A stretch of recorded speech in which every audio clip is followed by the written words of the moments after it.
Bwana, usisahau kusubscribe, kulike, kucomment, kushare kwa ajili ya kuendelea kupata habari mbalimbali za kimichezo ambazo tutakuwa tunakuwekea hapa. Bwana, kuna moja ya tetesi ambayo inaendelea kwa sasa hivi ambayo tumeipata hapa kwa mujibu wa chanzo chetu cha kuaminika, kimethibitisha kuwa Edwin Balua anaelekea kukamilisha uhamisho wake wa mkopo wa kujiunga na klabu ya Azam FC. Mazungumzo ya baina ya vilabu viwili vya Simba na Azam FC yamefikia pazuri, na kinachoendelea sasa ni makubaliano binafsi baina ya Edwin Balua na uongozi wa klabu ya Azam FC. Lakini Edwin Balua anaelekea kukamilisha usajili wake wa mkopo wa mwaka mmoja.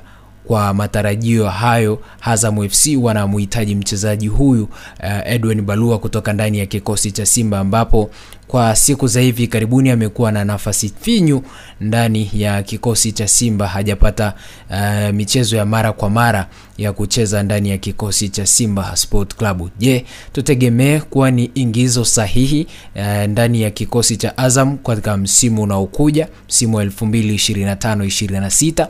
Hayo majibu yatatujibu katika msimu ukianza na dili hili likikamilika kutoka ndani ya kikosi cha Simba Sport Club kuelekea kunako kikosi cha Azam. Yapo mengi ambayo tajiri sisi tutakuwa tunakusogezea hapa. Endelea kusubscribe, kulike, kucomment kwa ajili ya kuendelea kupata habari mbalimbali za kimichezo. Kubwa zaidi, usisahau kubonyeza kidude hicho chekundu cha kusubscribe.